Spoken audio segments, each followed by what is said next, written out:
Okay, good morning. Good morning. I would like to ask you, what are, in your opinion, the most important challenges for education systems nowadays? Well, there's quite a number of challenges, and I think I'm in England, but I think that they're global challenges. Mm-hmm. And I think the most important, which isn't discussed enough, is the ideology of neoliberalism and its focus on running down the state and state provision, like education systems. And I think that's led to a number of other challenges for educational systems. So extensive privatization, the deprofessionalizing of the education teaching force, and I think that also it focuses on social mobility as the only answer to educational inequalities. Mm-hmm. And these big challenges indeed, and as you said, of global nature. Something that worries me is that a common rhetoric we always listen to is that education cannot do everything, and of course we need changes outside the education system. But with this initial idea you said of neoliberalism, how education policies, education practices, education actors can fight neoliberalism?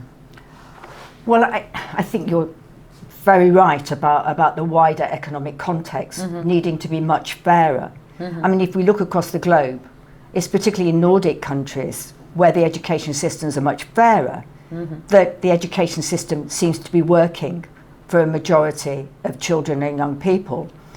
But I've been looking at schools in England and focusing on their curriculum, and that's very interesting because we're actually bottom of the OECD league table for critical thinking, intrinsic motivation and deep learning.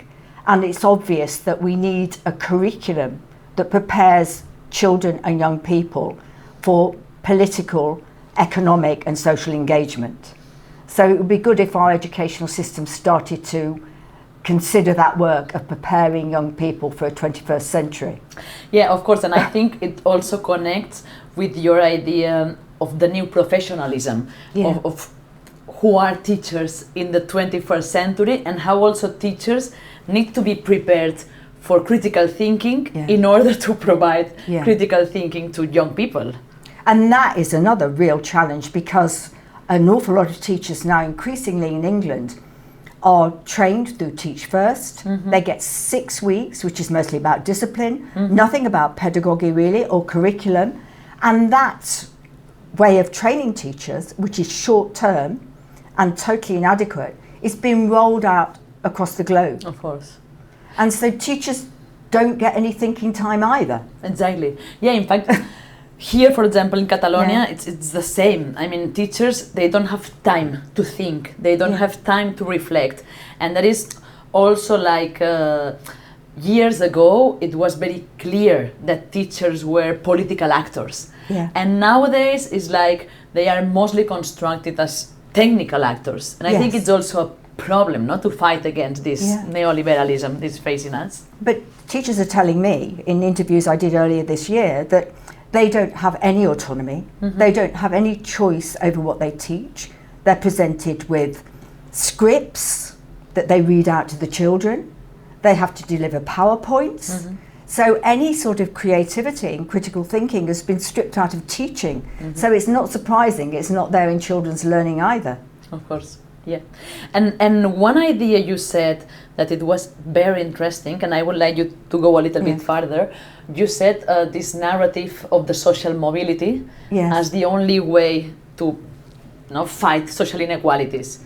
But what do you mean by this? Well, social mobility is a very good way of our political elites divesting themselves of any responsibility for a more equal society and providing equal opportunities, because it places all the burden of social mobility on the working class individual.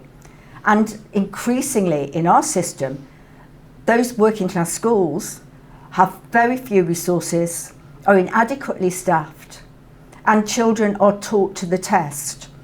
So, well, in England we have static social mobility currently. Yeah, and last thing, I suppose precisely this fight against neoliberalism in schools and beyond also implies fighting this narrative of social mobility and meritocracy as something just individual and just for the working classes, no? Blaming the victims here. Yes.